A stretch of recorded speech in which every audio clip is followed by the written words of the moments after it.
Всем добрый день! Сегодня поговорим о группе Return to Forever. Вообще, в мире джаза есть свой Фигаро, и имя ему вездесущему Армандо Энтони Чик Кориа. За долгую карьеру он принимал участие в записи более сотни альбомов, а 70-е вообще были для него очень плодотворными. Его коллегами по различным музыкальным проектам становились светила разной джазовой величины. И вот однажды в партнерстве со Стэнли Кларком Кориа создает один из самых своих коммерчески успешных проектов – группу Return to Forever. Откуда такое необычное название? Все очень просто. Работая в конце 60-х с Майлсом Дэвисом, Чик Кориа уже тогда вынашивал мысль о возможном синтезе разных направлений и стилей в одно принципиально новое течение, где бы могли органично переплетаться и джаз, и рок-музыка, и музыка классическая, и, может быть, даже элементы народной музыки. И вот в начале 70-х годов Кориа вновь возвращается к своим раздумьям, дав условное название будущему направлению «фьюжн», которое, кстати, впоследствии за ним и закрепилось. Чик организует для первых своих опытов группу, записывая с ней альбом «Вернуться в навсегда». Это сочетание и станет названием коллектива.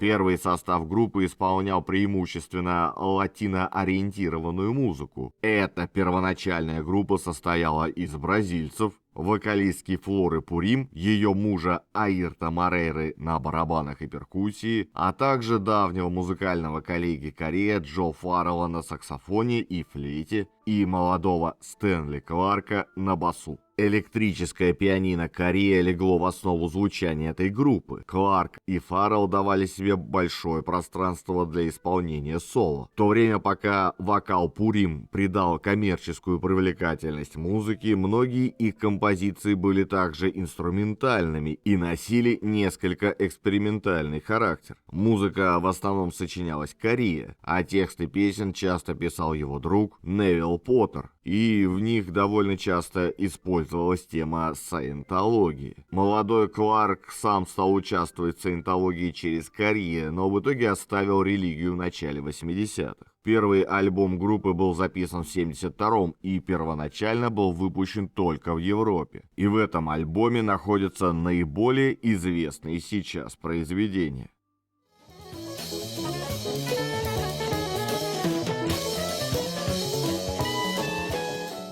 Вскоре после этого Кориа, Аирто Кларк и Тони Уильямс сформировали группу для альбома Стэна Гетца «Капитан Марвел», на котором присутствовали композиции Кориа, в том числе из первого и второго альбомов группы. Кстати, второй альбом вышел в 1972 году и включал песню «Испания», которая также стала достаточно известна. В музыкальном плане этот материал представлял, как и хотел Чик, конгломерат напевных романтических мелодий с элементами, присущими рок-музыке, и ритмическими прогрессиями, основанными на использовании латиноамериканских ритмов. Однако неправильно было бы думать, что стиль фьюжн придумал один только Чик Кориа, хотя он и считается одним из его основателей.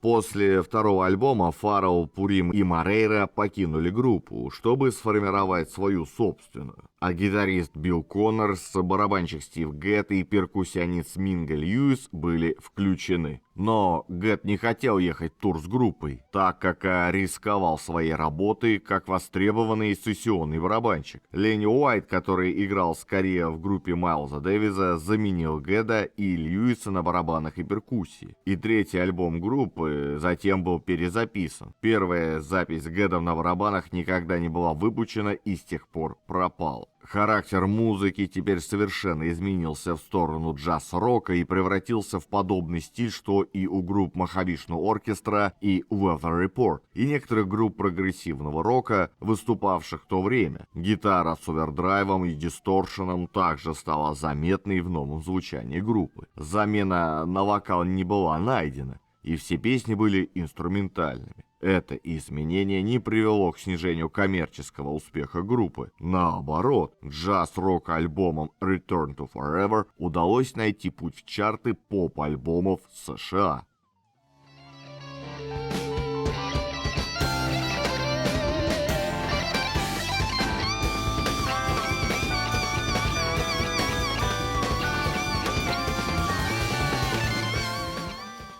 В то время как их следующий альбом был похож на своего непосредственного предшественника, Коррея стал играть на синтезаторах в дополнение к электрическим клавишным, а игра Кларка значительно эволюционировала, и с этим стал вырисовываться фирменный стиль Кларка. После того, как Билл Коннорс покинул группу, чтобы заняться сольной карьерой, группа также наняла новых гитаристов. Хотя Эрол Клу играл на гитаре на некоторых живых выступлениях группы, вскоре он был заменен на Элла Ди Миолу. Я, как молодой человек из 90-х, конечно, раньше, чем услышать музыку Return to Forever, познакомился с творчеством Элла Ди Миолы. В кругу знакомых мне гитаристов он в целом заслуженно считается одним из самых лучших в мире. Так вот, эта пластинка первая, на которой можно услышать кумира многочисленных обладателей 6 струн. После ухода из группы Билла Коннорса Чик судорожно искал ему замену, пока случайно не увидел игру молодого вундеркинда. Эллу Ди Миола тогда еще не было и 20 лет. Этот случай решил сразу две задачи. Укомплектовал состав Return to Forever и дал старт сногсшибательной музыкальной карьере молодого гитариста. Вундеркинд сразу попал в студию на запись альбома одной из самых востребованных фьюжн-групп того времени, став частью ее удивительной истории.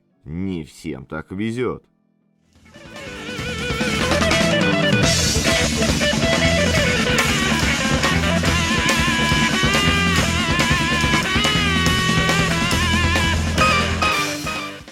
Следующий альбом был записан тем же составом, но стиль музыки стал более разнообразным. Первая сторона пластинки включала в основном джаз-фанк, в то время как вторая сторона включала титульный акустический трек и длинную композицию с сильным испанским влиянием авторства Корреи. На этом и следующем альбоме каждый член группы написал как минимум по одному из треков. Альбом привел к получению премии Грэмми за лучшее джазовое исполнение группой.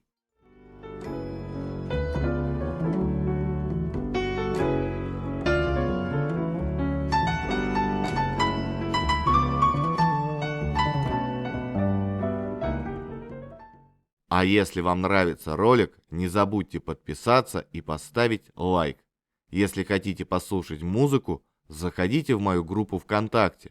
Там я собираю все треки из роликов, а в своем телеграм-канале я делюсь впечатлениями при их создании. Все ролики я делаю самостоятельно в свободное время после работы на чистом энтузиазме. Поэтому, если вы считаете, что мой труд достоин поддержки, помочь мне вы можете через сервис Boosty.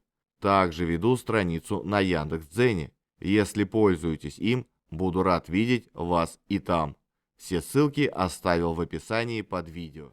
Заключительным альбомом этого длительно продолжающегося классического состава группы стал альбом 1976 года, самое продаваемое из всех достижений группы, и в конечном итоге получившая статус золотого диска. В альбоме группа продолжила свои эксперименты в области джаз-рока и смежных жанров. Альбом был положительно воспринят критиками как за технически сложный стиль его композиций, так и за его совершенную музыкальность. Длинный финал альбома – это демонстрация игры Корея на различных видах клавишных инструментов. Немалая роль отведена и гитаре, но все же все аранжировочные чудеса здесь заслуга Чика. В финале вперед выходит Кларк, чей бас выдает звук со скоростью пулемета. Потом ревет гитара, и мы будто слушаем дуэт трио Эмерсон, Лейк и Палмер и Хендрикса.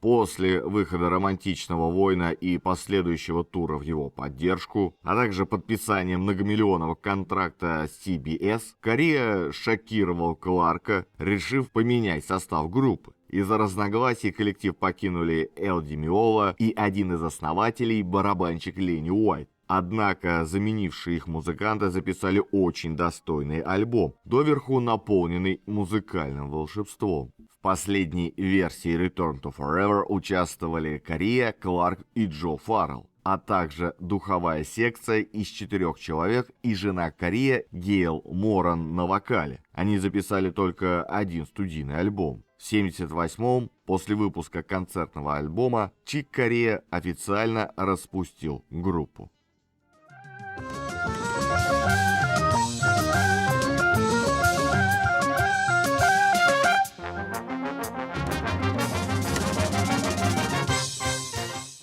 Лишь в 1982-м состав Корея, Кларк, Уайт, Ди Меола воссоединился, чтобы записать 10-минутный трек, который вошел в альбом «Корея» 1982 года. А в следующем году тот же состав отыграл короткий реюнион-тур по США и Японии. 26 лет спустя Корея, Кларк, Уайт и Ди Меола воссоединились во второй раз для тура по Соединенным Штатам и Европе, который начался летом 2008 года. Позже они же, но уже без Ди Меолы, отыграли акустический тур в 2009 и выпустили концертный альбом в 2011.